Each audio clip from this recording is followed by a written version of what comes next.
Amen. Bienvenue à la MCA. Je bénis le Seigneur pour ce qu'il fait au milieu de nous. Amen. Je crois qu'il va continuer à travailler. Dis à quelqu'un, il va continuer à travailler. Il va continuer à travailler. Il va continuer à travailler. Il va continuer à travailler. Alors, nous sommes en train d'aborder une série d'études qui s'intitule « Sauver pour porter du fruit ». Sauver pour porter du fruit. Amen. Amen. Le dimanche dernier, nous avons compris plusieurs choses. Au fait, nous avons réalisé que le tout d'un enfant de Dieu, ce n'est pas seulement de chanter aux païens que je suis sauvé et que je suis chrétien. Si Jésus revient, je vais aller avec lui. C'est ce que la Bible dit. Mais est-ce que tu vis dans cette assurance? Et pose-toi la question, pourquoi le Seigneur, quand il vient me sauver, il ne m'a pas pris, il ne m'a pas emmené avec lui? Pourquoi il m'a laissé encore sur la terre?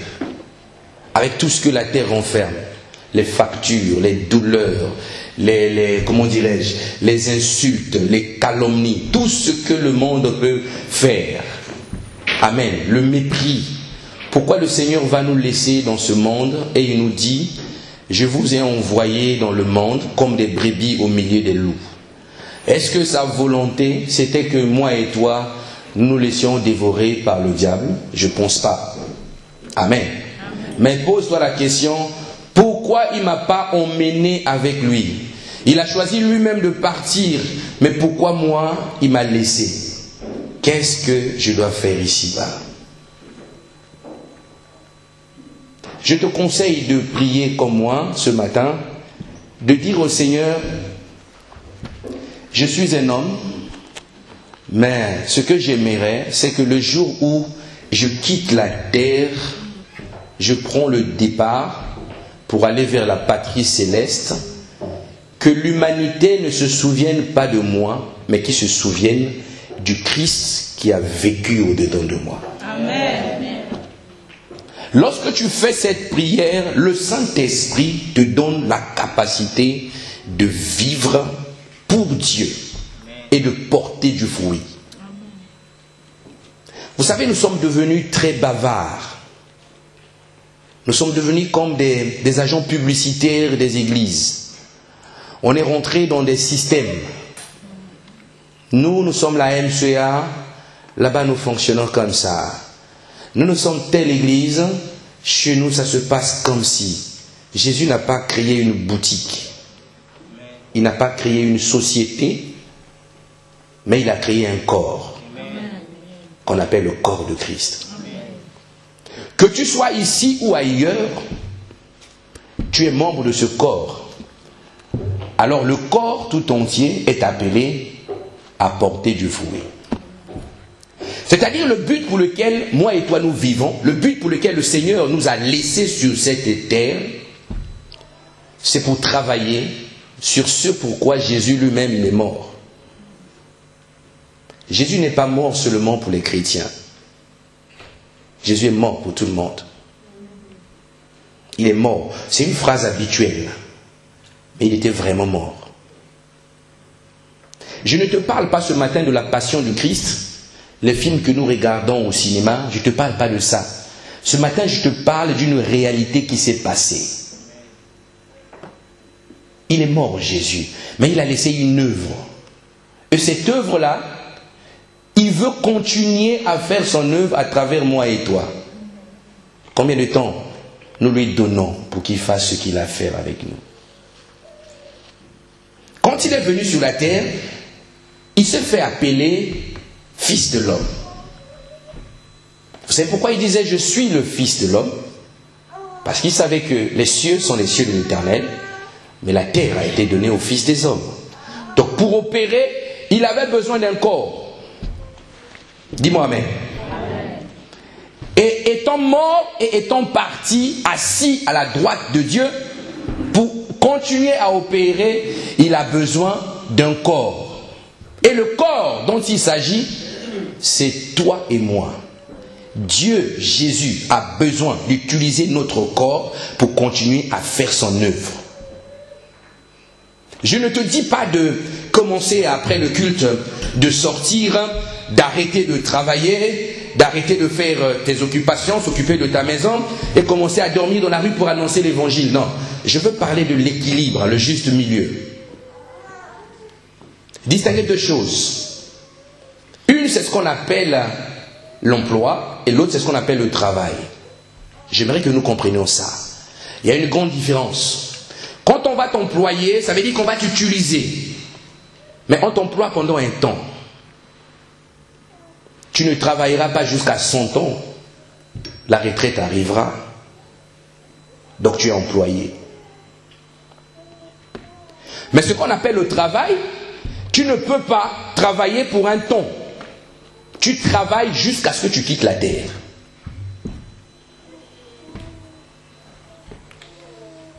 Malheureusement, le constat est que nous donnons beaucoup de temps à l'emploi, pour ceux qui ont l'emploi. L'emploi, ça peut être quoi? Ce n'est pas seulement le travail de ton patron, ça peut aussi être les soins domestiques pour les femmes. Prendre soin de la maison, des enfants. Tu ne feras pas ça éternellement. Tu seras fatigué. Les enfants vont grandir, ils ne vont pas vouloir que tu continues à leur laver les chemises. C'est de l'emploi. Mais l'emploi fait partie des bonnes œuvres. C'est bien de travailler, c'est bien de s'occuper de sa famille. Mais le plus important, c'est de ne pas passer à côté du travail. C'est pourquoi tu vis. C'est pourquoi le Seigneur, après ta nouvelle naissance, t'a laissé sur la terre. Je ne te juge pas, je ne me permettrai pas, je ne suis pas moi-même parfait, mais j'aimerais parler à un cœur ce matin. Regarde autour de toi, avant de venir à l'église, combien de voisins as-tu laissé dans l'immeuble qui ne connaissent pas le Seigneur? D'autres sont en appartement, mais quelquefois la nuit vous dormez, vous entendez le voisin en train de taper sa femme. C'est le signe comme quoi il a besoin de Jésus. Le voisin tape ta femme, toi tu écoutes à travers les murs, mais tu ne peux même pas lever une prière pour lui, pour que le Seigneur aille régler le problème. Je vais vous dire une chose. La vie chrétienne, en réalité, est une vie qui consiste à régler les problèmes. Ne pense pas que Dieu a fait de toi chrétien parce qu'il avait envie de le faire comme ça. C'est pour régler les problèmes. On a besoin des policiers parce qu'il y a des besoins d'ordre. Pourquoi Dieu va susciter des hommes et des femmes qu'on appelle chrétiens pour le plaisir? Donc quand tu deviens chrétien, ta vie devient une vie de problème. Dis-moi même. On va te critiquer, on va te calomnier, on va te juger, on va parler mal de toi, on va dire, tu te prends pour un modèle, tu vas à l'église, mais lorsqu'on voit ta vie, on voit que ton Jésus là, il ne travaille pas. On a tous le seul Seigneur, mais chacun de nous a son Jésus. Comment tu vois le tien? Le mien est guéri des malades, il restaure mon âme. Il pourvoit mes besoins. Il est pour moi un confident. Mais le tien est comment? Est-ce que c'est un Jésus de poche le dimanche, quand tu viens à l'église, soulager la conscience? Tu es fait pour porter du fruit. Gagne une âme. Si tu ne sais pas parler, laisse le Seigneur parler. Lorsque Moïse s'est tenu devant le Seigneur, il a posé le problème. Il a dit, Maître, Seigneur, Dieu, moi je ne sais pas parler. Comment je vais aller parler à Pharaon? Aujourd'hui, Dieu ne nous envoie pas devant Pharaon. Ce n'est pas ce qu'il fait. Est-ce que vous réalisez qui était Pharaon à l'époque? Qui était Pharaon? C'était un homme qui avait une armée qui faisait partie des armées les plus puissantes au monde. Il avait des soldats, il avait les magiciens. Donc il était dans le spirituel, dans le physique. C'était un homme, tu ne pouvais pas l'approcher comme ça. Le palais de Pharaon avait un grand protocole d'accès. Mais on va prendre un homme, on lui dit, toi va délivrer mon peuple qui se trouve dans l'esclavage en Égypte. entre les mains de Pharaon. Qu'est-ce que Dieu a donné à Moïse? Il ne lui a pas donné des chars, des munitions. Il ne lui a pas donné quelque chose d'extraordinaire. Mais il lui a posé une question. Il dit, Seigneur, Moïse lui dit, Seigneur, comment je vais faire moi? Pharaon est armé, le palais est surveillé. Comment je fais pour entrer chez Pharaon pour aller libérer quelqu'un de l'esclavage? Dieu lui pose la question, il dit, Moïse, moi je suis le Dieu d'Israël, le Dieu d'Abraham, de Jacob. Je suis le Dieu d'Israël. Qu'est-ce que tu as dans tes mains? Moïse a regardé ce qu'il avait dans ses mains, le bâton qui lui permettait de faire la traversée du désert, de fuir les assauts de Pharaon. Il a regardé ça comme étant un bâton ordinaire. Le Seigneur lui dira, prends simplement ce bâton, jette-le par terre. Et Moïse a pris le bâton, il l'a jeté par terre, le bâton s'est transformé en serpent, il était étonné. Le Seigneur lui dit, n'aie pas peur, ne crains pas, reprends ce serpent-là par la queue. Il fallait être courageux pour le faire. Aujourd'hui, la Bible que tu tiens dans la main, là, si Dieu te dit jette ça par terre et ça se transforme en serpent, je pense que tu vas fuir l'église, tu ne reviendras plus ici. Donc réalisez un peu ce que Moïse a connu. Le Seigneur lui dit attrape le serpent par la queue. Lui il attrape et le serpent redevient le bâton. Et Moïse a compris qu'il y avait quelque chose d'autre derrière. C'est ce que Dieu fait avec moi et toi. Il nous a donné un pouvoir exceptionnel pour aller libérer son peuple. Amen. Il a donné un pouvoir. Le problème, c'est que quand tu as le pouvoir et que tu n'exerces pas ce pouvoir, tu as l'impression que le pouvoir n'opère pas en toi. Il dit, tout pouvoir vous a été donné. Jésus n'avait jamais dit, remplissez l'église. Non, il a plutôt dit, allez, faites, allez, faites, allez, faites. Donc la vie chrétienne est une vie missionnaire. Dis à quelqu'un une vie missionnaire. Une vie missionnaire. Alors, nous avons parlé de ce qui voulait dire porter du fruit. On a dit que porter du fruit, c'était faire exactement ce que Dieu te demande de faire, comme il veut que tu le fasses. C'est ça, porter du fruit. Alléluia. Mais mon point aujourd'hui, nous allons voir l'importance de comprendre ta place pour connaître ton rôle. Comprends ta place pour connaître ton rôle. Longtemps, on nous a dit que nous sommes la lumière du monde. C'est vrai, c'est écrit dans la Bible. Nous sommes le sel de la terre, c'est vrai, c'est écrit dans la Bible. Mais que ce soit le sel ou la lumière, ce sont les fruits. Dis-moi amen. Jésus est la lumière du monde.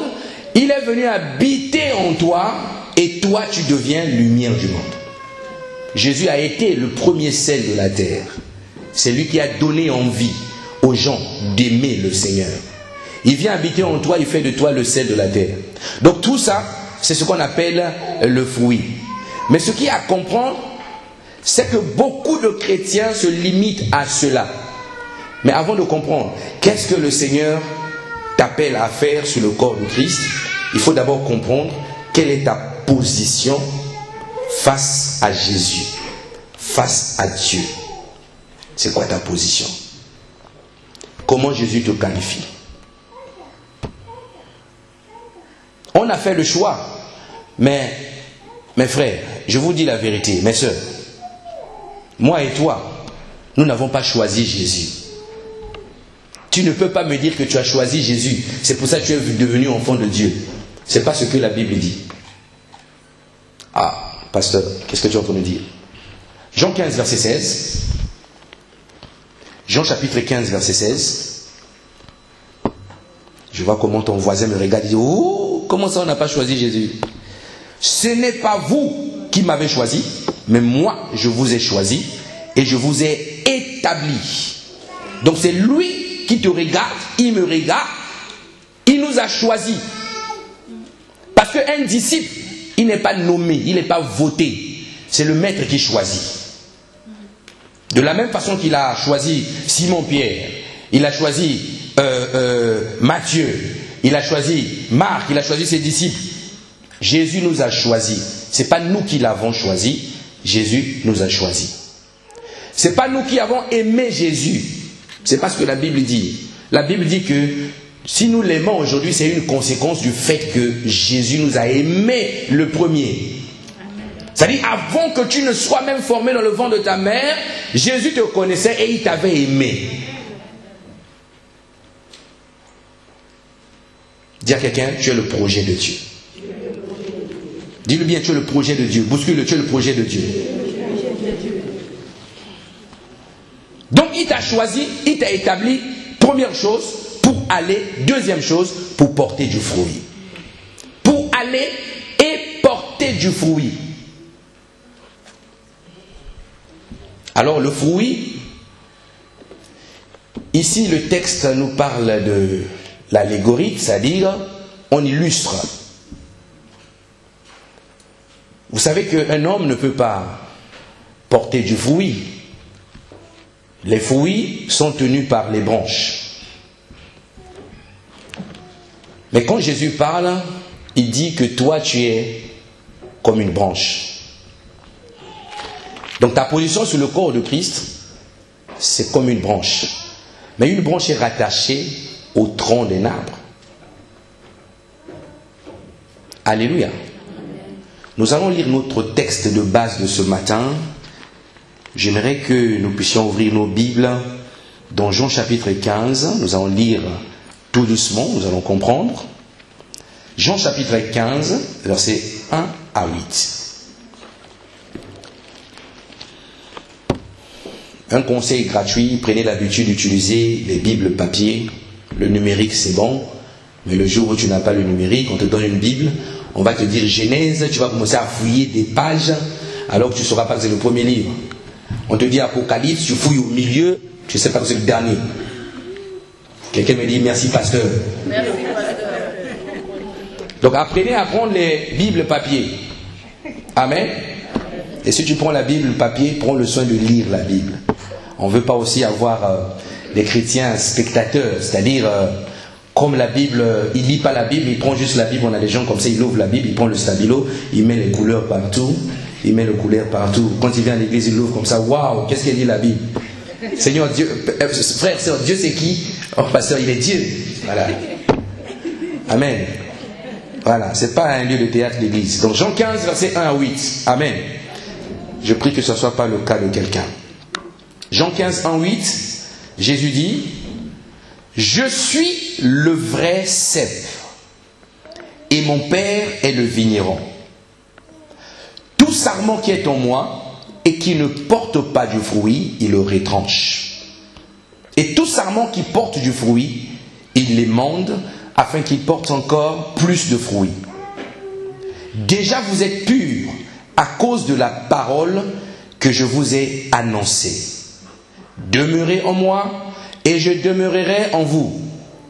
Comme le sarment ne peut de lui-même porter du fruit s'il ne demeure attaché au cep, ainsi vous ne pouvez non plus si vous ne demeurez en moi. Je suis le cep, vous êtes des sarments. Celui qui demeure en moi et en qui je demeure porte beaucoup de fruits. Car sans moi, vous ne pouvez rien faire. Si quelqu'un ne demeure pas en moi, il est jeté dehors comme le sarment et il sèche. Puis on ramasse les sarments et on les jette au feu et ils brûlent.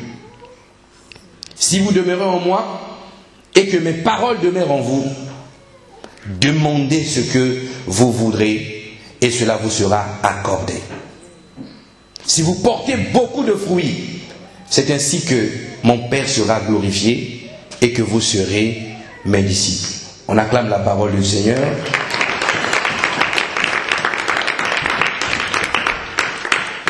Donc Jésus nous apprend ici que sans lui, toi et moi, nous ne pouvons rien faire. Donc il dit que tout sarment qui n'est pas rattaché à lui sera coupé. Comprenons ce que c'est que le cep, c'est le pied de l'arbre qui produit les raisins, le pied de la vigne, le tronc de la vigne. Amen. C'est ça ce qu'on appelle le cep. Donc Jésus dit, il est le tronc de la vigne. Maintenant, les sarments, c'est quoi? Les sarments, c'est des branches qui sont rattachées au tronc. Quelqu'un me suit? Amen. Le sarment est rattaché au tronc. Maintenant, il parle du vigneron, c'est-à-dire celui qui prend soin à la fois du tronc et du sarment pour que ça donne du fruit. Le vigneron, il dit, c'est son Père, donc c'est Dieu. Donc ici, il y a Jésus qui est le cep. Il y a nous, les enfants de Dieu, qu'on appelle ici disciples, que nous sommes des sarments, des branches. Alors, celui qui prend soin, c'est son Père, afin que nous portons du fruit. Amen. Paul a illustré cela aussi lorsqu'il dit, moi je peux s'aimer, Apollos peut arroser, mais celui qui fait pousser, c'est Dieu. Amen. Alléluia. Donc, dans ce message, Jésus va présenter deux types de sarments. Dis à quelqu'un, deux types de sarments. Deux types de sarments. Dans l'église, nous avons exactement ces deux types de sarments. Bouscule ton voisin. Dis-lui, de quel type es-tu? De quel type es-tu? Bouscule bien, de quel type es-tu? De quel type es-tu? Voilà. Il dit ici au verset 2, tout sarment qui est en moi et qui ne porte pas du fruit. Premier type de sarment. Deuxième type, il dit, et tout sarment qui porte du fruit. Donc, il y a des sarments qui ne portent pas du fruit et il y a des sarments qui portent du fruit. Qui es-tu ce matin? Alléluia. Amen. Je ne te demande pas d'aller acheter les raisins au marché, c'est pas ça. Amen. Et Jésus comprenait, sinon beaucoup allaient acheter beaucoup de kilos. C'est pas ça. Quel sarment es-tu? Est-ce que tu es le sarment qui est toujours attaché au cep? Ou tu es le sarment qui n'est plus connecté au cep? Beaucoup viennent à l'église secs. Ils n'ont pas la vie de Dieu. C'est-à-dire, il vient, même quand il prend la parole, tu sens que le frère est vide. Vide. Toute la semaine, il n'en a pas prié. Vide. Quand il parle, il n'y a pas la parole. Tu sens le cerveau, l'intelligence. La vie de Dieu ne bat plus. Mais il y a beaucoup de signes qui ne trompent pas. Amen. Amen. Pour commencer, parlons un peu du sarment qui ne porte pas du fruit. Parlons du sarment qui ne porte pas du fruit. Si ton rôle est de porter du fruit et que tu ne portes pas du fruit, qu'est-ce qu'on fera de toi? On va prier pour toi. Jésus dit non, perte du temps. Moi je vais couper. Mais il prend le soin, la grâce que nous avons, c'est que tu ne portes pas de fruit, mais Jésus te regarde. C'est magnifique. Il te dit, rattache-toi à moi. Rattache-toi à moi. Comment vous comprenez d'où viennent les fruits? Les fruits viennent de la vie de l'arbre. La vie qui coule dans l'arbre. Et cette vie qui coule dans l'arbre va déterminer aussi la qualité de fruits que vous aurez. Un pommier qui est bon va vous donner de bonnes pommes. Mais un pommier qui est au désert, on n'arrose que par la pluie qui tombe par la grâce. Quand vous mangez les pommes, vous allez voir que les pommes ont un goût bizarre. Ça dépend de la vie de l'arbre. Quel est le goût de tes fruits? Le fruit, ce n'est pas venir à l'église. Nous verrons ces choses. Les païens aussi viennent à l'église. Les occultistes vont dans les églises. Les chefs d'État rentrent dans l'église et prient. Ils font des messes. Sainte Marie, Mère de Dieu, ils prient. C'est pas ça le fruit. Alléluia. Donc, les sarments qui ne portent pas de fruits, ce sont ceux qui n'ont plus la vie de Dieu en eux. Ceux qui ne sont plus alimentés par Christ. Dis-moi amen. Amen. C'est-à-dire, tu vas le remarquer, que tu n'es plus alimenté à Christ. Quand tu arrives dans la présence de Dieu, tu commences un moment de prière, tu as l'impression que tu transpires pour être connecté au ciel. Tu pries, il n'y a pas d'onction. Tu pries, il n'y a rien. Et comme tu es déconnecté, souvent qu'est-ce qui se passe? On n'arrive pas à prier 1 heure, on n'arrive pas à prier 30 minutes. Avant on le faisait, quand on était rattaché. Même prier, c'est une grâce. Amen. Amen. Prier, c'est une grâce. Amen. Pouvoir prier, se tenir dans la présence de Dieu, prier, c'est une grâce. Amen. Donc, tu vas voir, tu vas commencer à faire des prières de 2 minutes, 5 minutes. Et des fois, tu te lèves du lit, tu n'es pas rattaché. Parce que quand tu es rattaché à un tronc d'arbre, le tronc d'arbre te tient toujours. Lorsque tu veux te retirer, tu tires avec toi le tronc d'arbre. Mais tellement tu tiens, le tronc d'arbre te tient, que tu ne peux pas t'éloigner. C'est ce que David exprimait. Il dirait, où irai-je? Que j'aille en haut, je descende partout où toi tu es toujours là avec moi. Parce qu'il était rattaché au tronc d'arbre. Alléluia. Beaucoup de chrétiens ont séché. Mais il dit,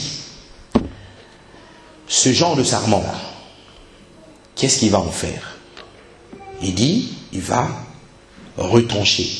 Retrancher veut dire couper. C'est Dieu qui va le faire. Il va couper. La Bible dit ici, quand il va couper, il va jeter au feu. Je parle à quelqu'un ce matin. Amen. Si tu es chrétien, comprends ce que je suis en train de te dire. Le tout, ce n'est pas d'être chrétien, mais le tout, c'est de demeurer chrétien, de rester chrétien. Amen. Tu peux avoir été chrétien et tu vas en enfer. Vous le savez? Je prends un exemple. Chacun est responsable de l'évangile qu'il prêche, mais on va lire la Bible tout à l'heure. Moi, je suis pasteur.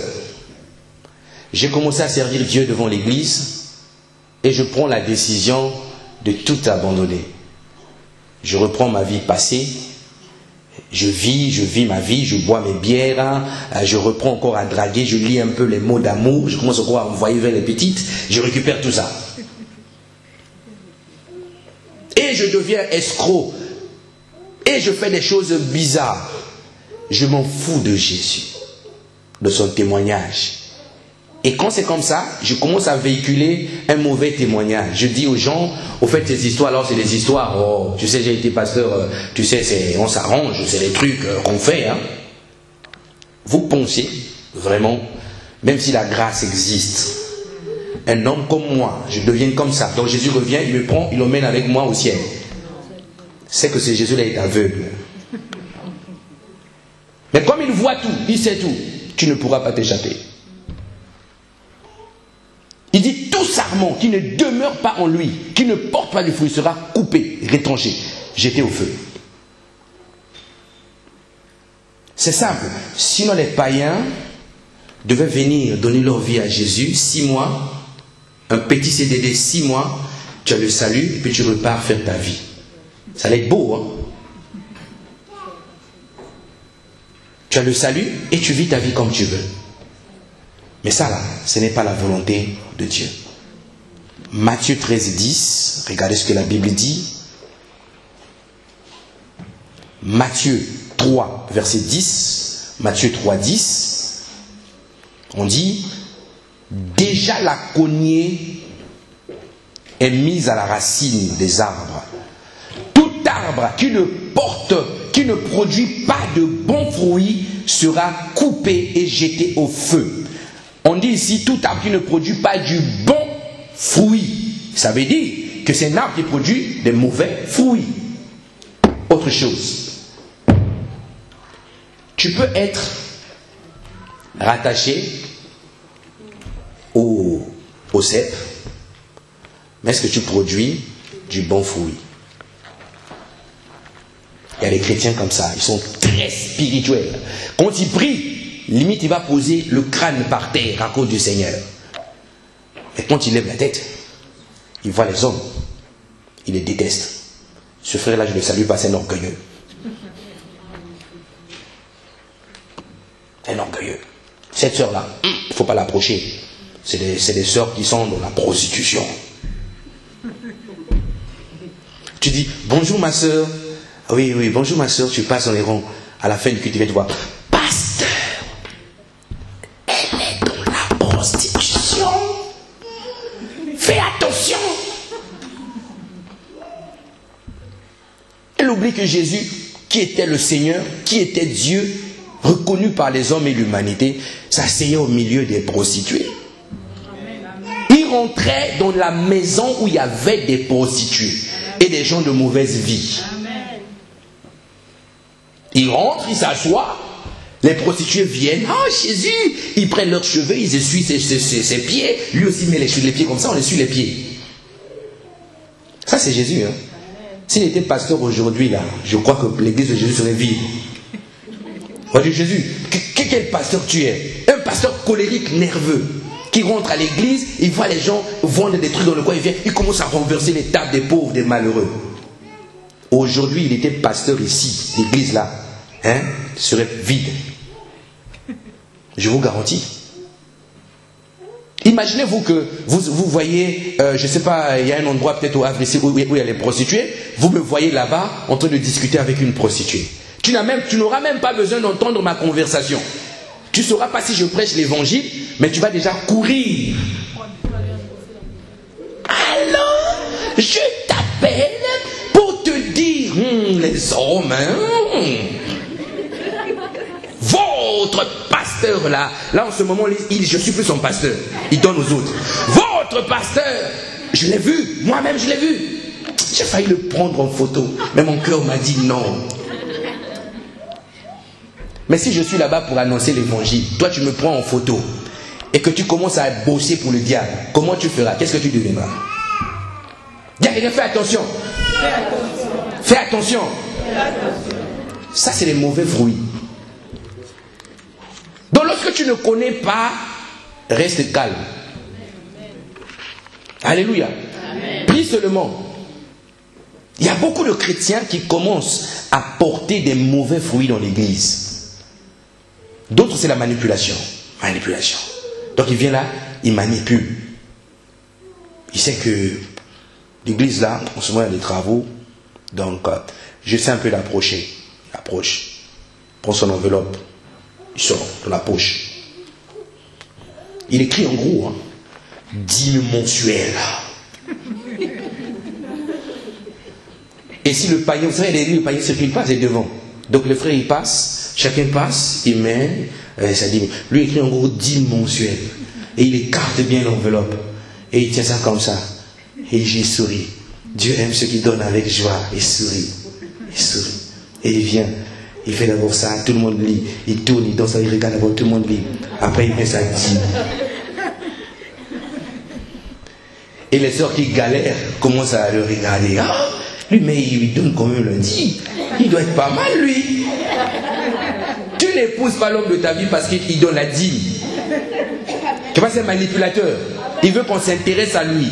Mais c'est généralement des personnes qui ont un problème de personnalité, une crise de personnalité. Il a besoin de l'estime. Ça se trouve, ça peut être dans son parcours. C'est-à-dire, quand il grandissait, on le méprisait. Les frères le méprisaient à la maison. Maman le méprisait. C'était l'enfant le plus moche. Parce qu'il y a des mamans comme ça. L'enfant est sorti, la tête de la belle-mère qu'elle n'aimait pas. Et voir comme ça, il dit, toi aussi, ma fille, il t'appelle ma fille Magrielle. Il y a des enfants comme ça. Donc tu as besoin de l'estime. Et quand tu arrives à l'église, tu as besoin qu'on te prête pour quelqu'un d'important. Et là tu commences à manipuler. Pasteur, tu sais, moi je ne suis pas comme les autres, je t'attends toujours, pasteur. Mais lui, il ne mène pas au paradis. Des mauvais fruits. Dis-moi amen. Amen. Et ce sont des personnes, donc comme je disais, qui ne demeurent pas en Christ. La Bible dit, verset 6, dans notre chapitre de base, si quelqu'un ne demeure pas en moi, il est jeté dehors comme le sarment et il sèche. Puis on ramasse les sarments et on les jette au feu et ils brûlent. Ça veut dire quoi? Ça veut dire que quand tu es chrétien et que tu es détaché de Christ, on va te prendre, on va te ramener au ciel. Ce n'est pas un titre, ce n'est pas un diplôme. Amen. Commence à compter le nombre de fruits que tu portes. Combien d'âmes as-tu gagné?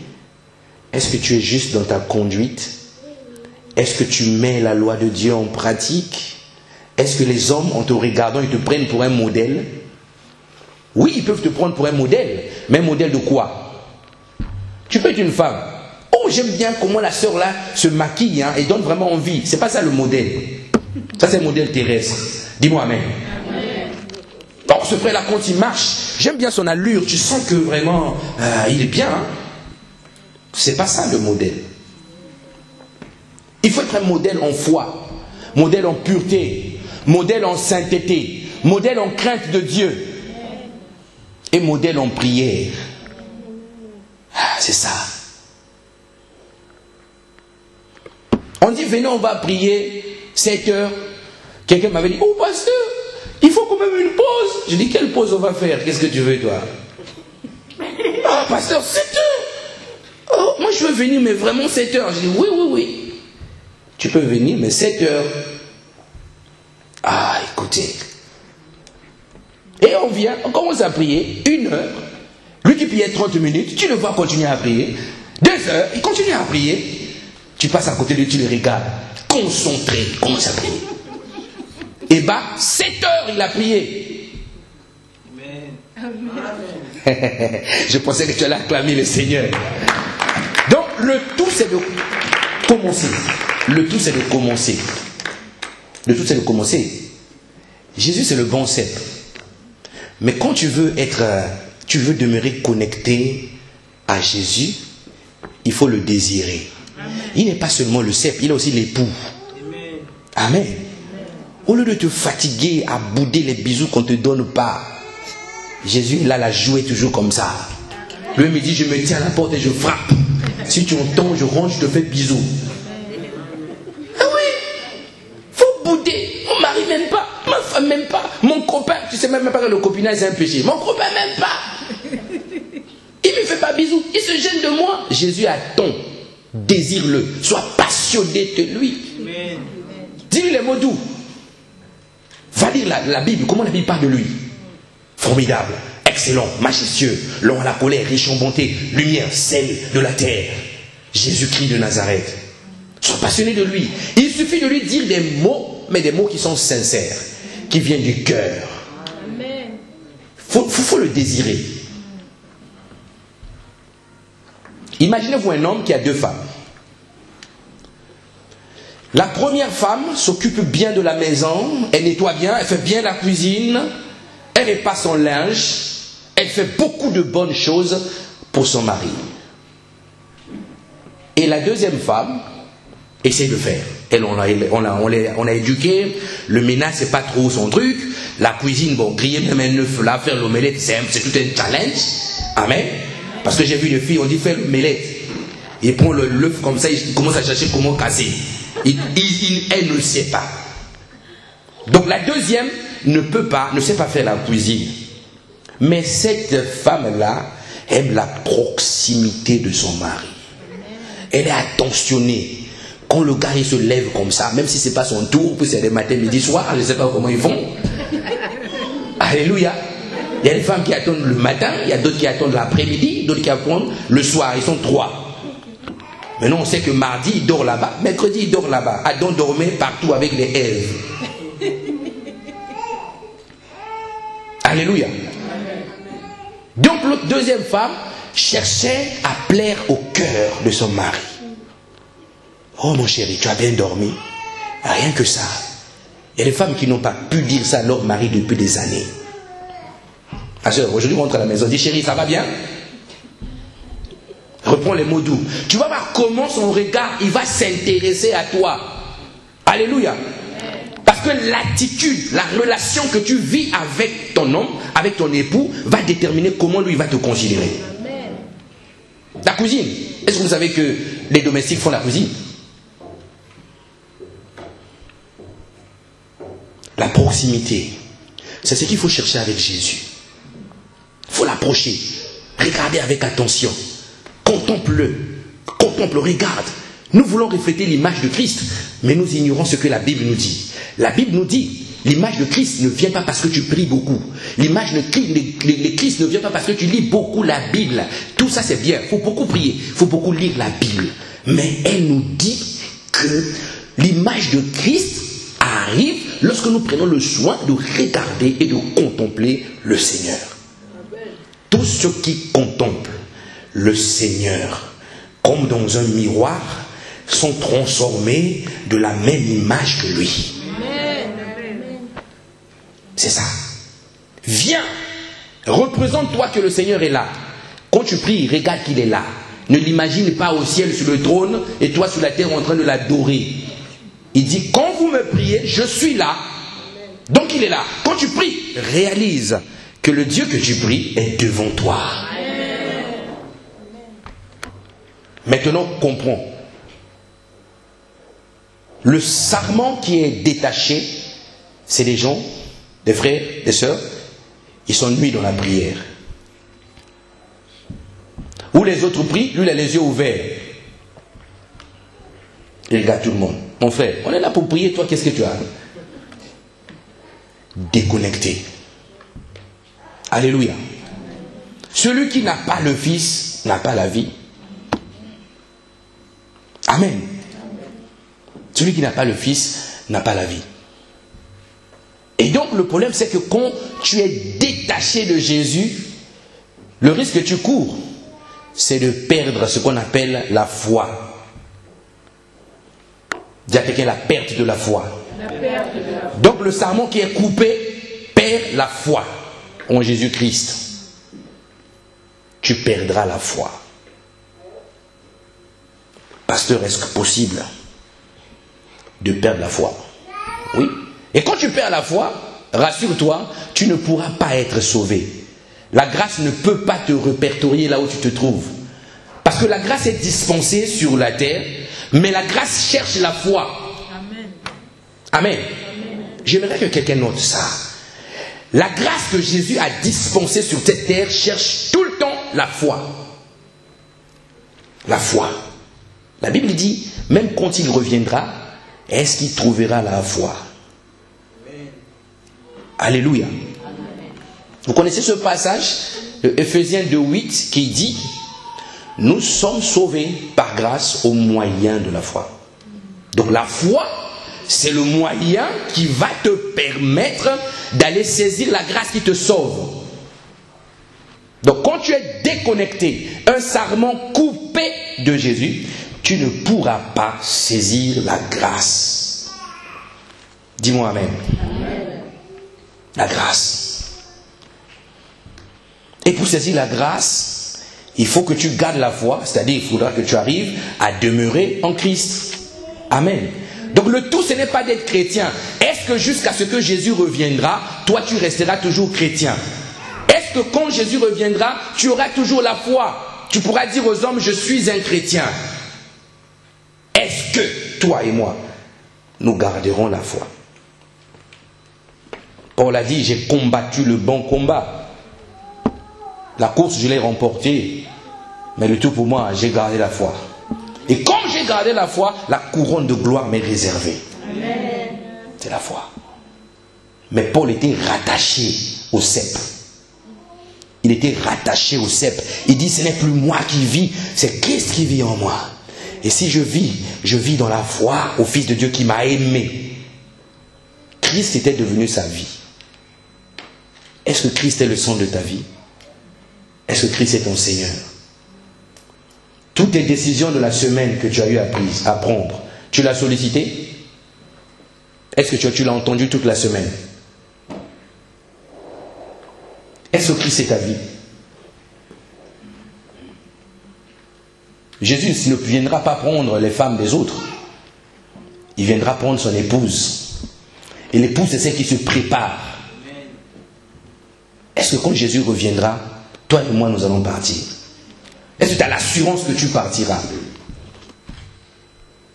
Tu peux faire tout, prêcher, mais il faut que tu demeures dans le Seigneur. Tu demeures dans le Seigneur. On ne sait pas le jour où il revient, je parie que s'il fait son atterrissage ici aujourd'hui, là, beaucoup vont commencer à supplier, à corrompre, mais il n'y aura pas la corruption. Si Jésus descend dans l'église, est-ce que tu es sûr de partir? Donc, tout à l'heure, quand on va prier, si tu sais que tu as insulté quelqu'un toute la semaine, réponds-toi déjà. Parce que ça, c'est des choses qui vont te faire pleurer. Ça sera horrible. Ça, c'est les messages que l'Église ne veut plus prêcher. On est là tous frères en prie, Jésus revient, il te prend, il me laisse. Un mari, une femme, il prend le mari, non, il prend la femme. Dis-moi amen. Amen. Qu'une sœur me dise amen. Amen. On va protéger les femmes. Donc, il prend la femme, il te laisse. Et le gars, il regarde, chérie, toi aussi tu vas. Oui, j'ai pas le choix. Parce que ça ne sera pas, Jésus prend par la main et tire. Non, non, non, non, non, ça sera, tu commences à monter. La Bible dit, allez dans les rencontres, avec lui dans les airs, tu montes. Tu montes. Ce jour-là, mon ami, même si tu as ta force, tu tiens le pied de ta femme comme ça, tu ne pourras pas. Même si tu attaches, le fil va se couper, tu ne peux pas. L'ange a des ciseaux, il va couper, tu retombes. Dis-moi amen. Amen. Donc pendant que tu es sur la terre, cherche à faire à ce qu'on te prenne toi-même. Même le pasteur, il ira seul, sans sa femme. Amen. Chérie, fais le ministère, sinon toi, tu vas me tirer le pied. Moi, j'ai l'assurance de partir. Dis-moi amen. Alléluia. Voilà.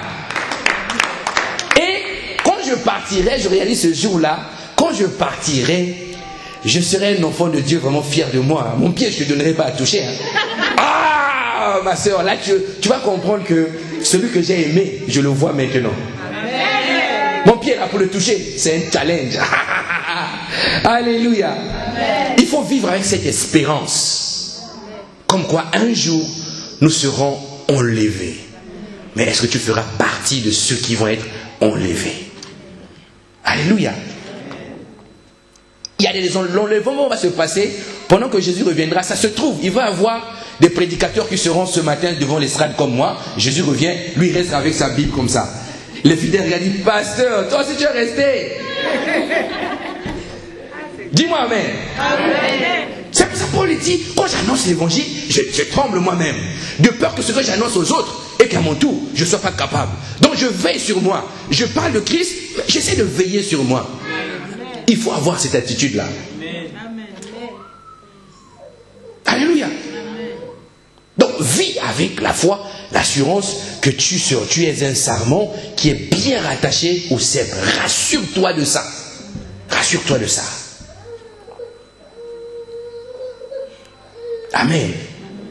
Il y a des prophètes qui vous ont donné beaucoup de prophéties, mais qui vont rester sur la terre. Ah, prophète! Toi qui prophétisais beaucoup, qu'est-ce que tu fais avec nous? Jésus dit, allez loin de moi, je ne vous connais pas. S'il te plaît, Jésus, oui, il fallait prier quand tu étais avant. En ce temps-là, ce jour-là, tu ne prieras pas pour dire, Seigneur, je t'en supplie, prends-moi. Ce jour-là, les rachetés vont monter. L'épouse qui s'est parée va monter. Et cette beauté-là, ce n'est pas la beauté du corps. Jésus sélectionne par rapport à la beauté intérieure. Amen. Tu peux être belle, les dents blanches, les lunettes, je ne sais pas comment, les perruques, les tissats, tu mets tout ce que tu veux. Tu regardes Jésus, tu te dis, oh, je ne te connais pas.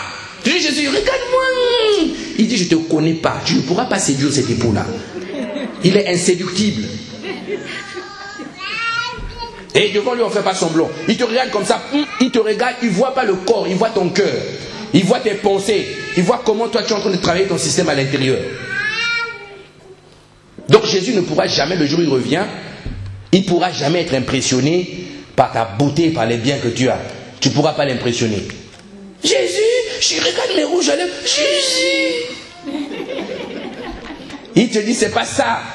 Mon épouse doit avoir l'huile, comme les 5 vierges. L'huile, les 5 vierges sages. L'huile, la présence de Dieu, la vie de Dieu en moi, parce que je suis rattaché au cercle. Quand je vois mon chakra, je me dis, est-ce que tu es sûr de ça? Alléluia. C'est ça. Jésus revient. Est-ce qu'il va te prendre? Quand tu te trouves dans la pratique du péché, vous savez, il y a des gens qui pratiquent le péché. Pasteur, tu sais, pour l'instant, on reste d'abord comme ça, tu vois, pasteur, on reste comme ça. Mais un jour, pasteur, on le fera. Un jour, on le fera. Mais si Jésus revient et qu'il te trouve dans ton histoire à toi, parce que le péché, c'est une valise qui n'appartient pas à Jésus. Il n'est pas voleur, il ne prend pas les valises qui ne sont pas à lui. Il va te laisser dans son histoire. Et tu vas crier comme lui à la croix pour l'imiter. Père, Père, pourquoi m'as-tu abandonné? J'étais abandonné parce que tu ne m'as pas écouté. Dis-moi Amen. Amen. C'est ça le point. Et les conséquences, lorsque tu n'es pas connecté au cep qui est Jésus, première conséquence, c'est ce qu'on appelle la stérilité spirituelle. Tu es spirituellement stérile, c'est-à-dire improductive ou improductif. Tu ne produis rien spirituellement. 20 ans de vie chrétienne, aucun enfant dans la foi. 10 ans d'église, tous les dimanches, il n'y a que toi qui prêches. Tu n'as engendré aucun frère qui est capable de prêcher comme toi. Tu pars à la terre, tu quittes la terre comme ça. La stérilité spirituelle, l'improductivité. Tellement tu pries que pour toi, tu pries jamais pour les autres, tu ne produis rien. Même exhorter quelqu'un, tu n'arrives pas. Prier pour quelqu'un, tu n'arrives pas. Tu es improductif. Pour ne pas dire inutile. Est-ce que tu sers aux intérêts de Dieu?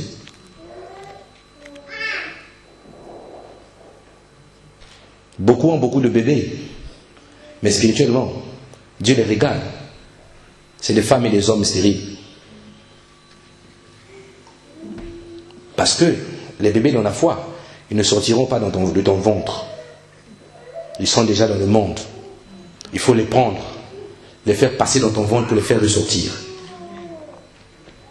Alléluia. Deuxième conséquence du fait que tu sois un serment coupé, c'est ce qu'on appelle l'éloignement de Christ.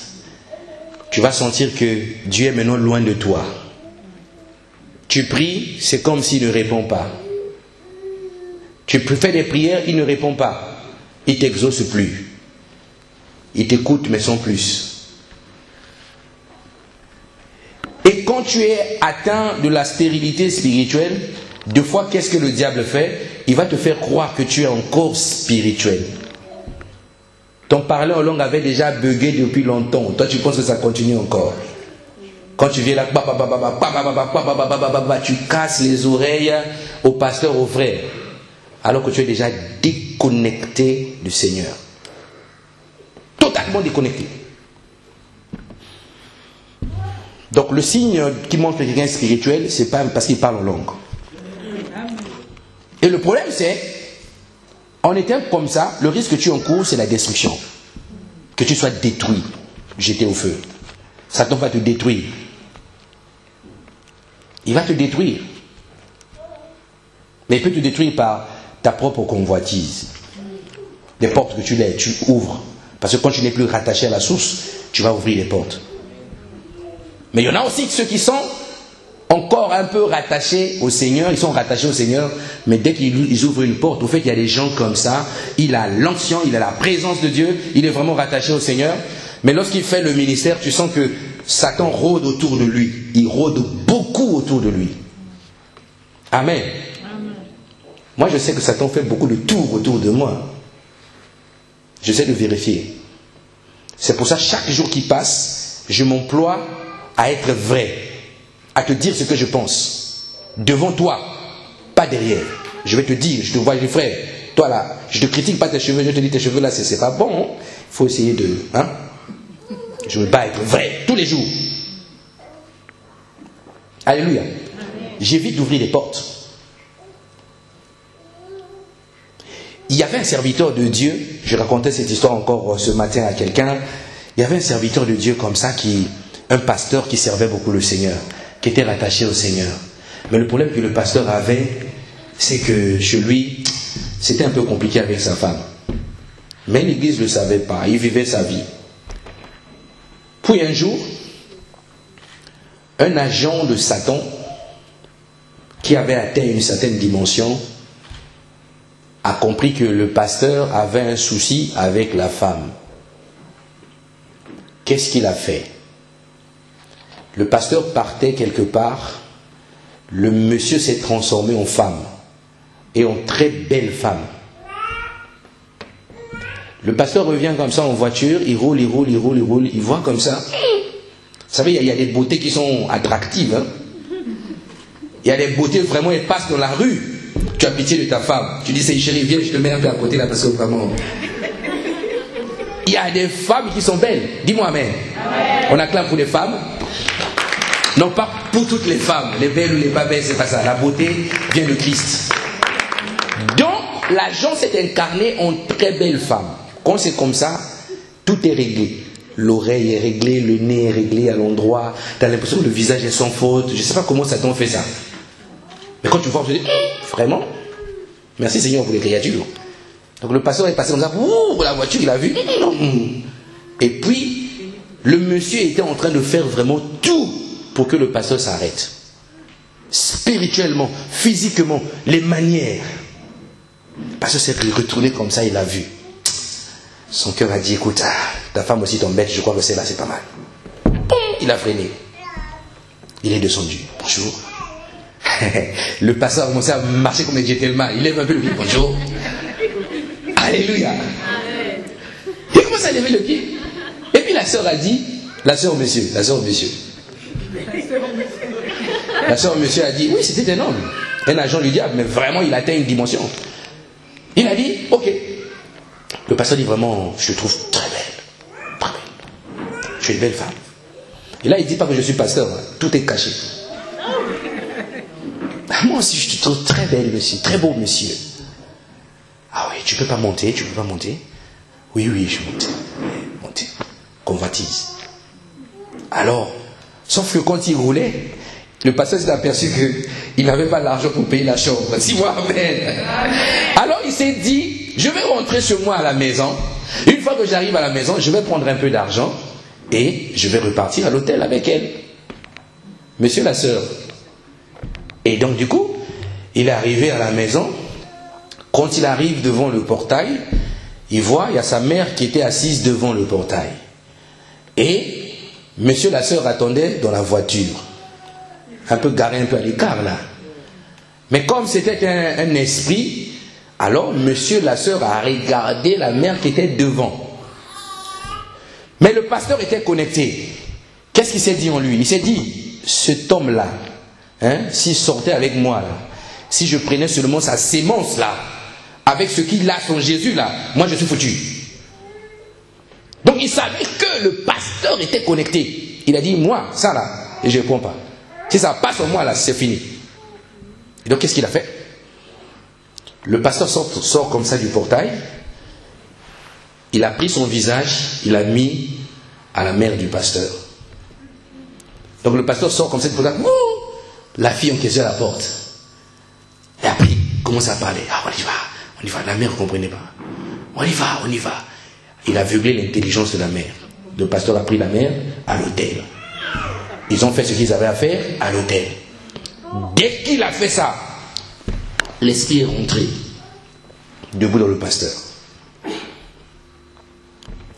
Il se réveille, il dit, je vais visiter le diacre.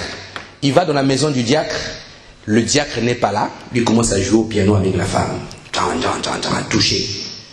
Et le diacre vient ouvre la porte. Pasteur, qu'est-ce que tu fais? Tu m'as vu? Mais oui, tu n'es pas invisible, je te vois. Qu'est-ce que tu fais? Touché par loin de Dieu. Alléluia. Alors, le diacre est venu à l'église. On parlait sur l'estrade. L'église, pouf, en deux. Le pasteur, le foyer, pouf. Qu'est-ce qui a fait ça? La porte. Dis à quelqu'un, ferme la porte. Ferme la porte. Même si tu es connecté, ferme la porte. Ne laisse pas les mauvaises pensées traverser. Tu ne sais pas, c'est les portes. Ferme la porte. Il peut te détruire, détruire le ministère, détruire tout ce qui est en toi. Parce que tu as ouvert. ferme la porte. Un bon pasteur, hein, intègre, il respecte la parole. Il prêche bien. Mais regardez. Juste le frère, la sœur, le pasteur a sévi dans tous les sens.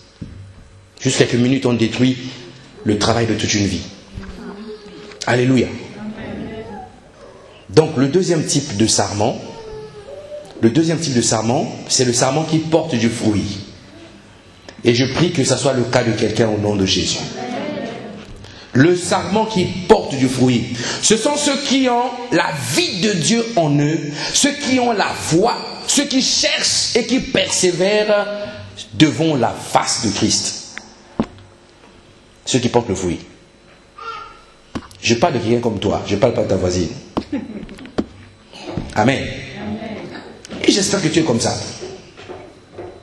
Il dit, tout sarment qui porte du fruit, il les monte afin qu'il porte encore plus de fruits.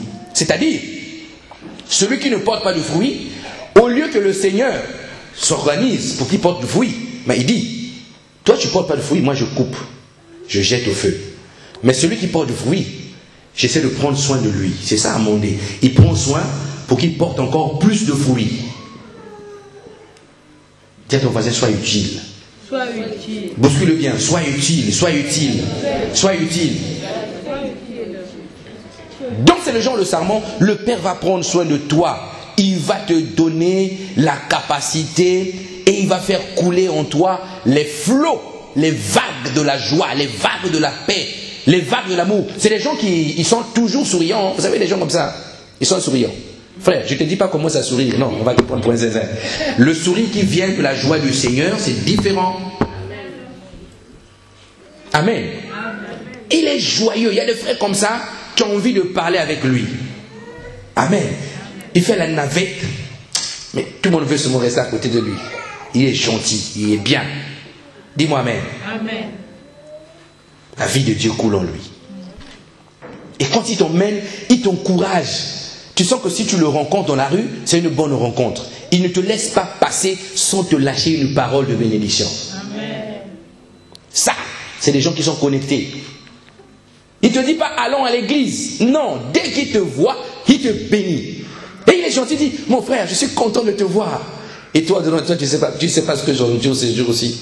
Tu dis, moi aussi, je suis content. Mais ton cœur a dit autre chose.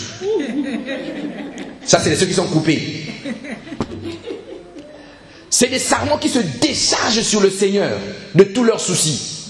C'est des gens, il a 1000 € de découvert en banque, mais vous le voyez toujours souriant. Oh frère, comment tu fais? Ben je vis. Je vis. Jésus dormait où? Sa maison était comment? Il avait combien d'employés? Paul, il dormait où? Sa maison était comment? Pierre, il dormait où? Vous avez l'impression que c'est des gens qui ont passé leur vie à se balader dehors. Parce qu'ils étaient connectés.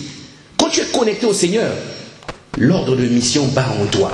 Amen. Ton cœur bat pour les âmes. Ça bat pour les âmes. Tu ne peux pas avoir un frère ou une soeur au téléphone. Ah, sœur, comment ça va le département, Joufek ministère.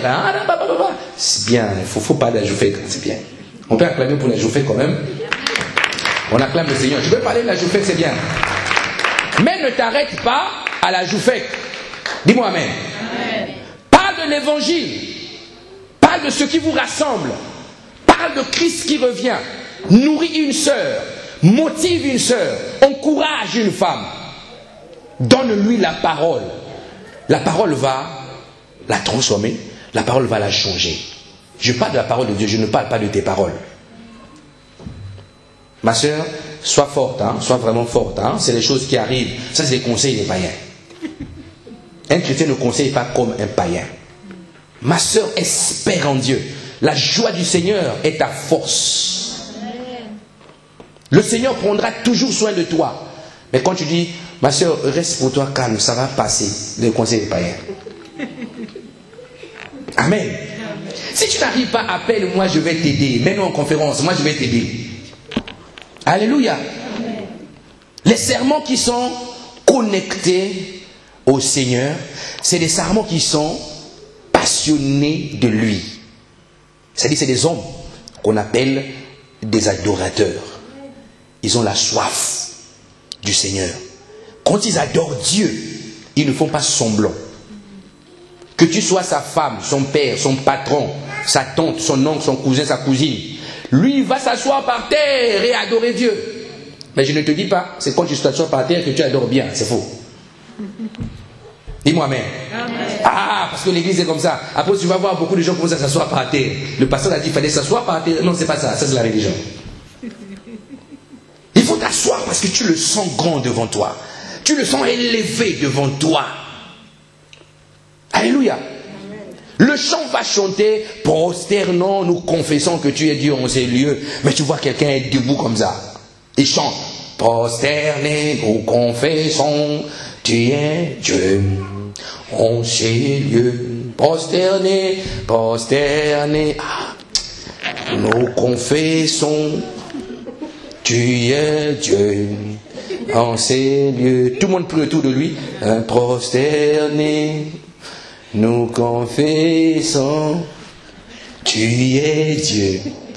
Ça, c'est un serment qui est coupé. Un serment qui est coupé. Ça dit, la tête n'est pas focalisée vers l'époux, mais la tête est focalisée vers la distraction. Distraction de l'âme, distraction de le corps, distraction de tout. Les serments connectés, c'est des assoiffés, des passionnés. Quand ils prient comme ça, ils ne veulent pas qu'on le dérange. Le téléphone est arrêté, coupé.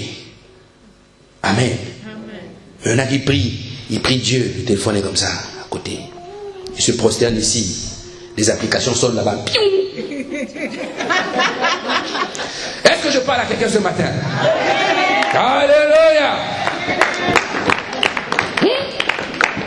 Ça, c'est les chrétiens modernes. Les applications. Ah oui. Tu pries. Non, j'ai un rendez-vous important. Il ne faut pas que je m'éloigne. Je prie d'abord. Tu poses à côté. Tu ne mets même pas le vibreur. Non, ça se trouve, je ne vais pas entendre. Tu laisses la sonnerie. Je prie comme ça. Oh, Père de gloire. Tu entends chanter Dieu de gloire. Je t'adore.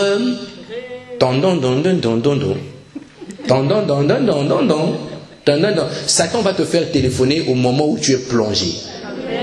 Pour te ressortir de là. Et là, qu'est-ce que tu viens? Entre la présence de Dieu, la sève qui vient du cep, et le rendez-vous, quelquefois c'est le job, hein. Tu choisiras quoi? Dieu. Acclamons pour la personne qui a dit Dieu. Alléluia. Bon, ça c'est le bon choix. Mais je peux te garantir, cette question-là, 90% de l'église, je pense que beaucoup vont prendre le téléphone. Hein. S'il prie avec le frère, dit, frère, excuse-moi, c'est important. Amen. Où tu viens au culte, l'adoration bat le plein. Tu dis, j'ai un rendez-vous important. Tu as un rendez-vous. Je t'ai prévenu, hein, pasteur. À un moment, quand on m'appelle, il faut que je cours. Et je m'assois derrière, parce que ça, c'est important. Et tu arrives là, la présence de Dieu est telle que, quand il n'y avait pas la présence, ton téléphone ne sonnait pas. Dès qu'il y a la présence, il sonne.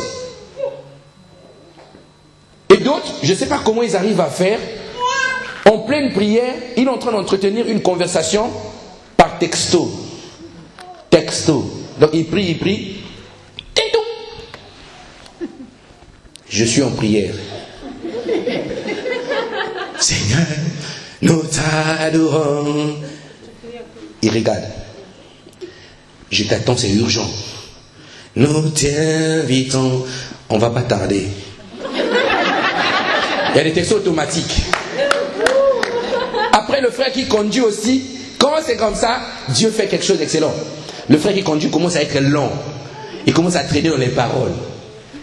Pour dire Elohim, au lieu de dire Elohim, il commence à citer Créateur du ciel et de la terre, des plantes, des arbres, des arbustes, des champs. Oh Seigneur, la rosée, c'est toi. Et là, tu dis, fais vite. Ça arrive. Toi, tu regardes comme ça. Je vais essayer. Alléluia. Amen. Après le frère est plongé, toi tu le bouscules.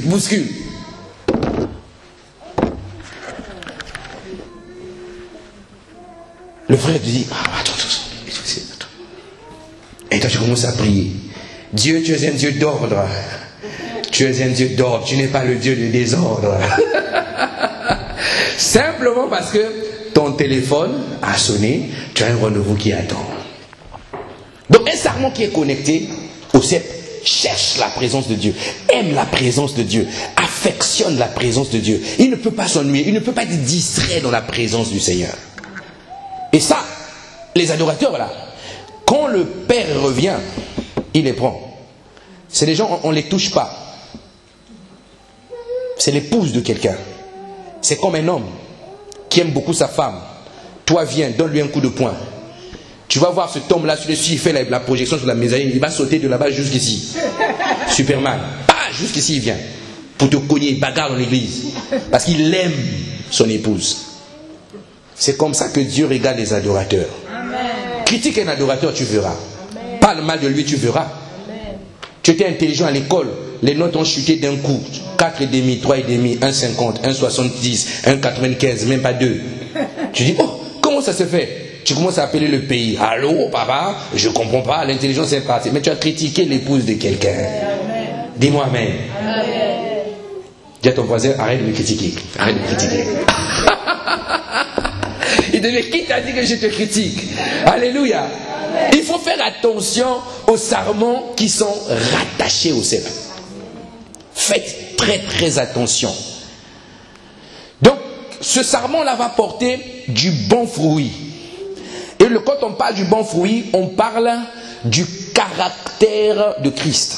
C'est-à-dire que c'est quelqu'un qui va commencer à manifester quelques traits du caractère de Christ. Alléluia. Amen. Quand tu vois des frères intègres, tu vois un frère discipliné, tu vois un frère qui aime les gens, fais attention à ce frère-là. Commence pas à le critiquer n'importe comment. Tu vas avoir des gros soucis dans ta vie. Des fois, on te bloque. Ta vie est bloquée. Mais tu ne sais pas. Tu prends l'avion, tu vas au Congo, on t'arrose l'eau sur la tête. Tu vas à Abidjan, en Côte d'Ivoire, à Korogo. Tu vas voir le père au village là-bas. Il dit, viens, assois-toi là. Toi, tu es chrétien. Il y a des chrétiens comme ça. Il m'a dit, pasteur, je vais aller en Afrique. Hein. Je vais aller voir pour que je me fasse un peu voir. Hein. Je vais te faire voir comment là-bas. Il va aller se prosterner qu'on le jette l'eau. On jette l'eau sur la tête. Donc tu viens, tu vois un monsieur bizarre qui sort. Je suis votre chef de famille. Le langage bizarre. Assois-toi là. Tu t'assois devant. Et il marche, il crache sur toi. Il crache sur toi. Et toi tu te lèves, tu viens, tu es content. Je sens que vraiment j'ai été délivré. Tu as été possédé. Alléluia. Lui ne pourra jamais te délivrer. Tu as critiqué un adorateur, tu t'es foutu de lui. Et tu vas au pays, on t'arrose. On peut t'arroser de l'eau, on peut t'arroser de tout. Tu ne seras jamais délivré de ça. C'est la repentance qui va te faire sortir de ça. Donc quand tu vois quelqu'un aimer le Seigneur, être passionné du Seigneur, fais attention. Amen. Vous savez pourquoi j'en parle? Parce qu'aujourd'hui, on ne sait plus dans l'église qui est le bon pasteur, qui ne l'est pas. Beaucoup de choses se sont enjambées. Il y a eu beaucoup d'abus. La Bible dit que les faux se sont introduits dans les bergeries. Ils ont commencé à faire la pagaille dans les églises. Alléluia. Il y a vraiment la pagaille. Moi j'ai vu sur Internet, il y a des pasteurs, lui il tient le panier des offrandes. J'ai vu cette vidéo, ça m'a beaucoup fait rire. Il est en train de danser, jeter les pieds comme ça, il danse avec le panier. Et il est en train de chanter son chant, il dit, Jésus n'aime pas les jetons, il n'aime que les billets. Jésus n'aime pas les jetons, il n'aime que les billets. Jésus n'aime pas les jetons, il n'aime que les billets. Toi ramène les jetons, la main de là devant lui, va te voir. Il est en train de danser. Les abus. Il y a plein d'histoires comme ça sur la terre. L'autre il prend les mariés, il humilie les mariés. L'homme est païen, il vient épouser à l'église, il épouse sa fille dans la foi, lui vient, il rentre, il tient l'oreille là. Toi, tu es païen toi. Toi tu viens épouser mes enfants. Le cœur de Christ n'y est pas. Il y a eu ce désordre-là. Mais ce désordre-là met en danger l'église, ça met en danger les enfants de Dieu. Sauf que parmi ces pasteurs, ces hommes de Dieu-là, il y en a qui sont vrais dedans.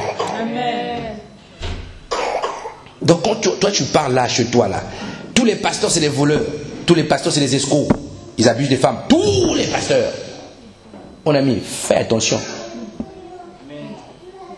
Et le gars qui s'assoit par terre, qui pleure Dieu. Il pleure le Seigneur pour ta vie. Toi, tu ne le sais pas. Lui là, c'est un escroc. Il demande beaucoup l'argent. Il a besoin de notre argent. C'est un escroc. Moi, je ne donne pas.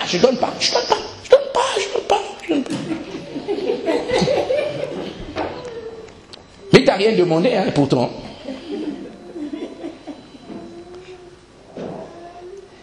Et c'est les pasteurs que Dieu bénit. Il n'a pas besoin de toi pour bénir son serviteur. Dis amen bien. Amen. Ça se trouve, toi tu serais un pasteur. Je ne parle pas de moi. Alléluia. Amen. Donc, fais attention. Amen. Fais attention. Alors, comment faire pour demeurer en Christ? C'est ça le point. Comment je fais concrètement pour demeurer en Christ? Pour rester en Christ jusqu'à la fin? Comment je fais? Pasteur, tu as parlé du vrai sarment qui reste attaché au cèdre. Concrètement, comment je fais? Comment tu feras? Premier point, c'est de garder la parole de Dieu continuellement et laisser cette parole guider tes actions. C'est-à-dire, avant de poser un acte, pose-toi la question, est-ce que cet acte est conforme à la parole? Notre verset de base, chapitre de base au verset 7, la Bible nous dit que si vous demeurez en moi et que mes paroles demeurent en vous, demandez ce que vous voudrez et cela vous sera accordé. Donc le seul fait de faire que la parole de Dieu demeure en toi, le ciel s'ouvre. Tu demandes, Dieu donne. Tu demandes, Dieu donne. Concrètement, une des raisons qui fait que quelquefois tu demandes, tu n'as pas, c'est que la parole de Dieu, tu ne la gardes pas. Garder la parole de Dieu, ce n'est pas garder la Bible. Hein. Tu peux construire l'armoire où tu mets la Bible propre, tu essuies chaque matin, ça ne te donnera rien. Ce n'est pas de ça que je parle.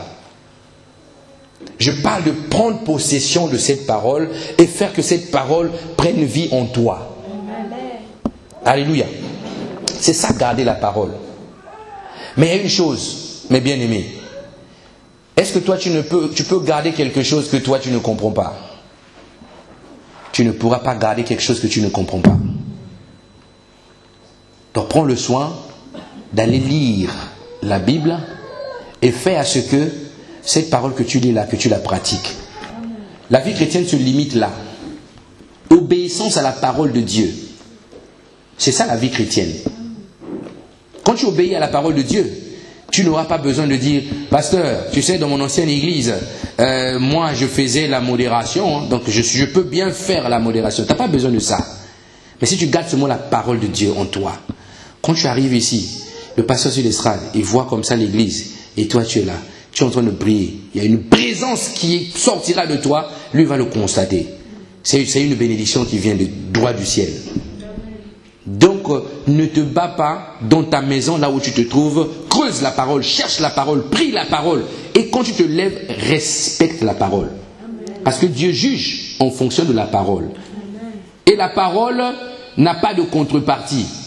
Tu ne vas plus venir dans les églises parce qu'il y a un pasteur qui t'a déçu. Dieu va te condamner de ça. Il dit, n'abandonnez pas vos assemblées. Mais toi, tu dis, les assemblées m'ont déçu, je reste chez moi. Dieu va te condamner pour ça.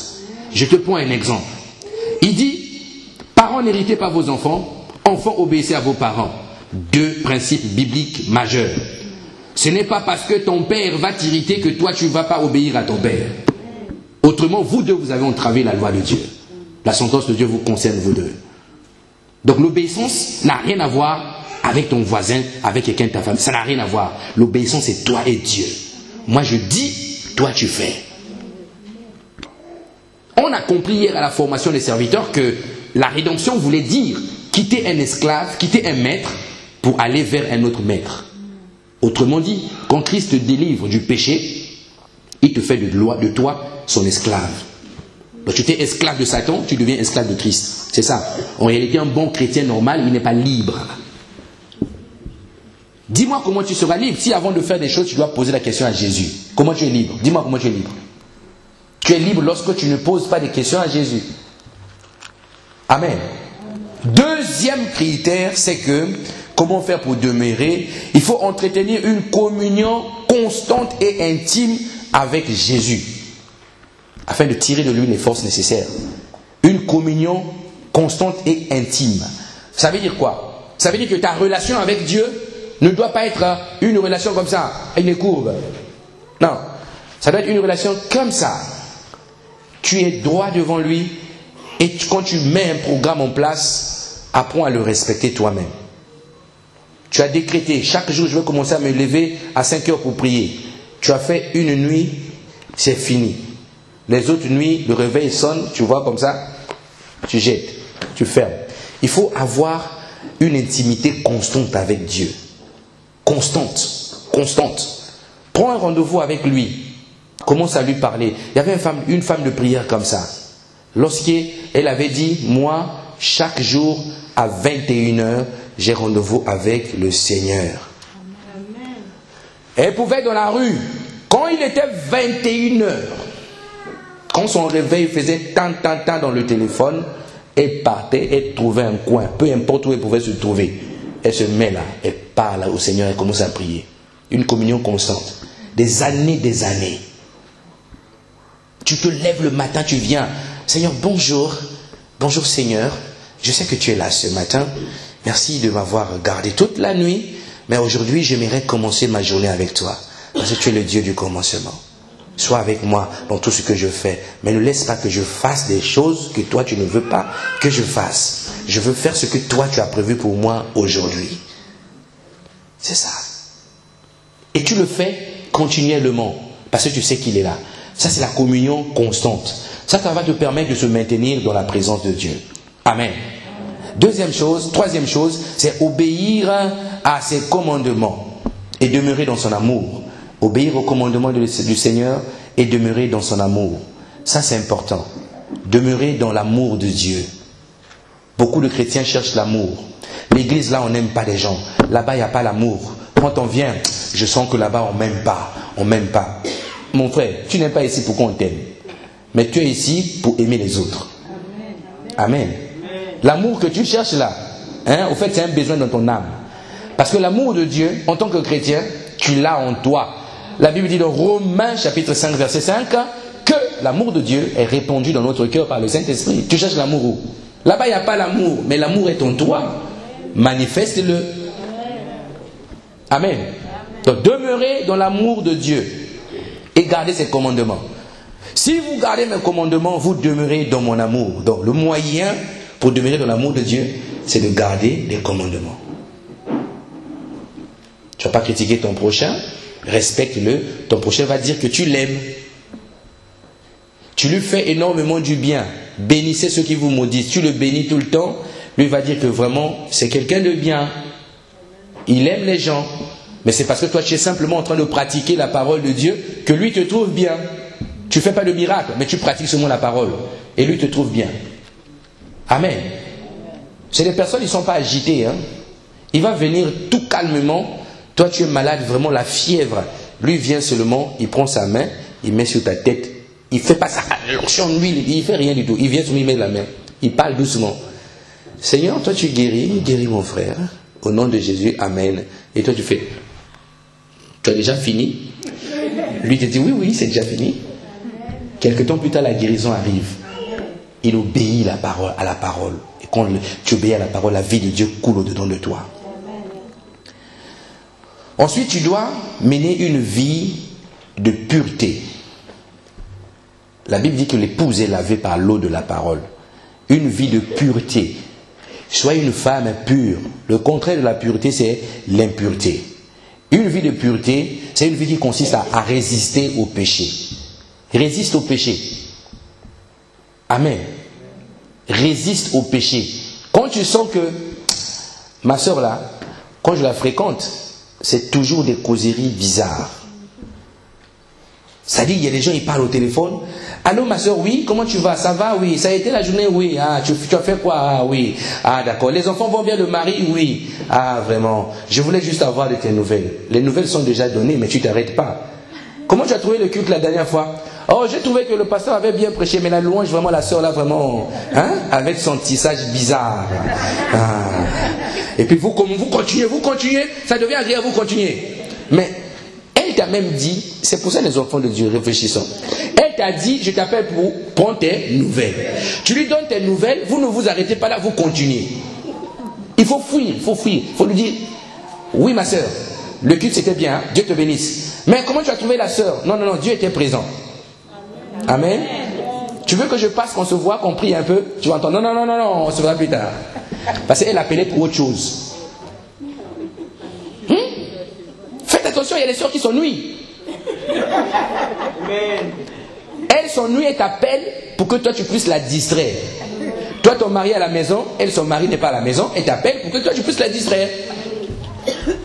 Et toi le mari elle est en train de se balader, il a besoin quelquefois que tu sois à ses côtés pour parler quelquefois des projets de la famille, et toi tu es là au téléphone, avec la sœur en train de te distraire. C'est un péché, hein? C'est de la désobéissance. Désobéissance maritale à ton chef. Dis-moi amen. Alléluia. On va faire un atelier ici pour les couples. On va essayer de parler entre nous. Amen. Les couples, les célibataires et les fiancés et tout ça. On va parler un peu entre nous. Amen. Je sens que quand on dit le chef, je sens que la femme dit c'est biblique, il est ton chef. Tu n'as pas de choix. Acclame pour un homme. Alléluia. Qu'une femme acclame pour son mari. C'est ton chef. Ne le vois pas comme ça. Même si sa tête est petite comme ça, les jambes sont comme ça, c'est ton chef. Je ne parle pas des frères, je parle de ton mari. Ne confonds pas. Si un frère vient te dire, il dit, moi je suis ton chef, dis-lui tu te trompes, c'est pas ce que la Bible dit. Ah, c'est ton mari qui est ton chef, c'est pas le frère. Ne confondez pas. Amen. Soyez à l'aise avec ça, c'est le chef. Il dit le chef de la femme. La Bible est terrible. Hein? Le chef de la femme.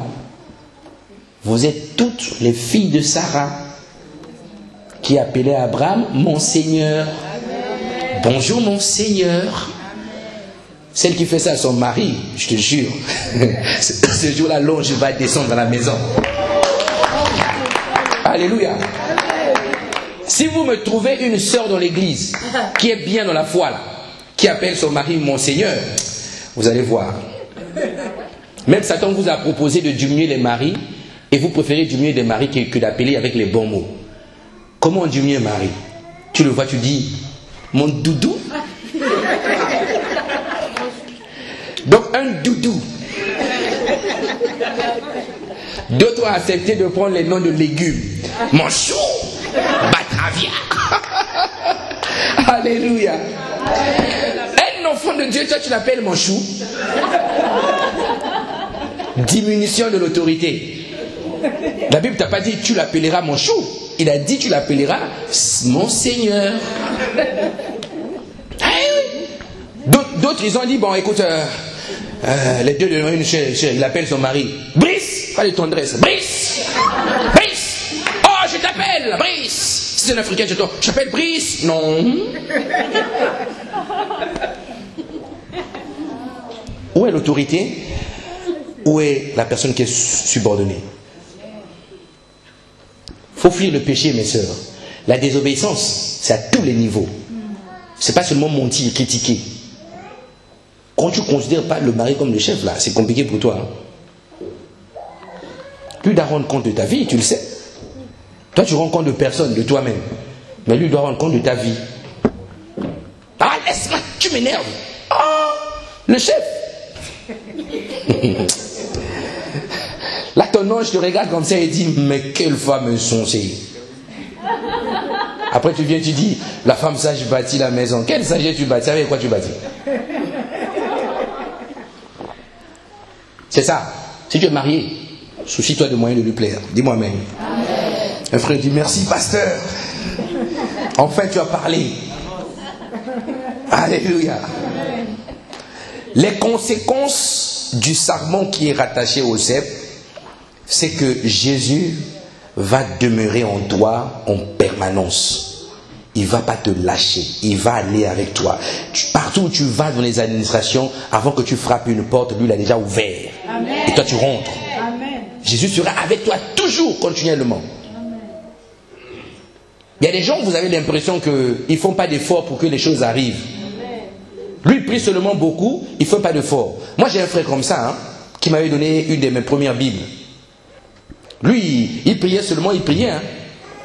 Il était étudiant, il partait pas à l'école. Il partait à l'école, mais c'était un peu compliqué, il ne comprenait pas trop bien. Donc on lui a coupé son titre de séjour. Il avait une copine blanche, hein, française, avec les papiers là. Mais le frère, il priait, il était intègre, il priait Dieu.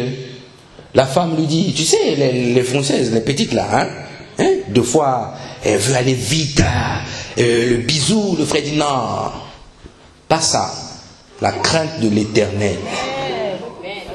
La fille a dit, si je vais dans leur église, ça se trouve, ça va aller. Elle est venue à l'église dimanche après dimanche, le frère ne change pas. Elles sont dans le bus comme ça, elle met la main. Vous savez, les petites là sont tendres, elles sont plus tendres que beaucoup de chrétiennes. Dis-moi amen. Amen. Elle veut passer la main sur les genoux, le frère tire le pied. Il dit non, nous ne sommes pas encore une seule chair. Ne touche pas mon corps, ne t'appartient pas encore. Ah, toi aussi, mais vraiment, tu me casses la tête, toi. Elle brûle tellement. Mais comment ça s'est passé pour le frère? La fille, elle lui a proposé de se marier pour l'aider. Lui, il a dit non, c'est pas toi qui vas m'aider, c'est le Seigneur qui va m'aider. Elle prie. Et un jour, coup de fil de la préfecture. Allô, monsieur? Oui. Venez prendre votre titre de séjour. Hein? Il est parti en préfecture, il avait peur peut-être qu'on l'arrête, mais c'était pas l'arrestation, c'était pas pour le conduire aux frontières, c'était vraiment le titre de séjour. Dès qu'il est arrivé, les femmes l'ont paniqué. Monsieur, c'est monsieur tel, oui, rentrez là-bas, petite porte, on ouvre, tu rentres là-bas, signez là, tu signes. Je te dis, avant de signer, tu regardes, hein. Tu vois comme ça, nous sommes dans la joie de vous, pas au regret, hein, nous avons le plaisir de vous. Quand tu as découvert les préfectures, dis ce comme ça là. Si tu vois, nous avons le plaisir, tu peux continuer. Si tu vois, nous sommes au regret, arrête-toi. Lui, il n'a pas attendu la boîte aux lettres, il est parti signer là-bas. Parce qu'il était connecté. Amen. Alléluia. Amen. Reste connecté. Et c'est les gens qui portent du fruit. Dieu les exauce. Amen. Ils vivent dans la joie du Seigneur. Ils aiment l'église, ils aiment les frères. Ils aiment la compagnie des enfants de Dieu. Ils travaillent pour l'œuvre à laquelle le Seigneur les a appelés. Amen. On va se tenir debout. On va dire au Seigneur, aide-moi à être cette personne. Aide-moi, Seigneur, à être cette personne. Commence à lever simplement ta voix. Avec les paroles qui viennent au-dedans de toi. Dis-lui, Seigneur, aide-moi. Aide-moi, Seigneur, à être ce serment.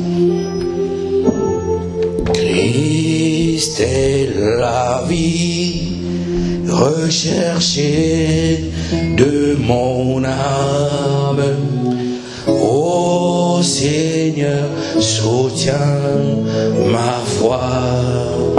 Je dis Christ est la vie. Christ est la vie recherchée de mon âme. Ô Seigneur, Seigneur, soutiens ma foi. Je dis Christ est la vie. Celui en qui je crois, celui pour qui je vis. Ô Seigneur, soutiens ma foi. Christ est la vie, ma vie d'amour. Si je vis, c'est lui qui vit en moi. Oh Seigneur, soutiens ma foi. Je dis, prends-moi, prends-moi, prends-moi. Dans ma condition, ne regarde pas à mes insuffisances.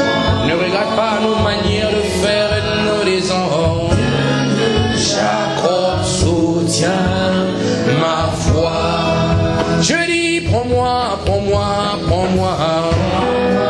Cette matinée, cette saison. Dieu de Jacob, soutiens ma foi. Lève ta voix, dis-lui, prends-moi Seigneur dans mon état, dans ma condition. Je veux être attaché à toi, le véritable cep. Ne me laisse pas m'éloigner. Ramène-moi à toi. Ne me laisse pas déconnecter. Aie compassion de moi, Seigneur. Je ne veux pas être coupé et jeté au feu, mais j'ai juste besoin de ta vie. Je te demande, Seigneur, de me donner la capacité de vaincre le péché, de me donner la capacité de dominer sur les raisonnements, de me donner la capacité de marcher en conformité avec tes lois, avec ta parole, avec tes principes. Je t'en supplie, je sais que je ne suis pas capable, mais ma capacité vient de toi. Je sais que je n'ai pas la force, mais toi tu es ma force, Seigneur. Je veux revenir à toi. Je me suis éloigné. Je suis conscient de ces choses. J'ai pris des décisions qui ne t'ont pas honoré. J'ai pris des décisions que toi tu n'as pas agréées. Alors ce matin, je sais que tu n'étais pas d'accord avec moi, mais je te demande pardon et je reviens à toi. Oh mon cep, laisse-moi recevoir la sève qui vient de toi, la sève de la vie, la sève de la parole, la sève de l'esprit. Je t'en supplie ce matin. C'est aujourd'hui, Saint-Esprit. Fais-le, Seigneur. Oh. Réconcilie-toi avec lui. Ce matin, dis-lui, Seigneur, j'ai besoin de toi, besoin de toi, besoin de toi. J'ai détesté les frères, j'ai critiqué les églises. Maintenant, je reviens à toi parce que j'ai compris, il s'agit de ton épouse. Je vais être enlevé, alors je préfère me confier en toi maintenant. Prends-moi dans mon insuffisance, prends-moi dans ma condition, prends-moi dans ma situation. Oh, Abba Père, je t'en supplie. Regarde notre incapacité, regardez-nous tels que nous sommes, Majesté. Oh, nous parlons comme la personne qui était assise devant le temple, cet homme paralysé qui dira: j'ai juste besoin d'un peu pour vivre.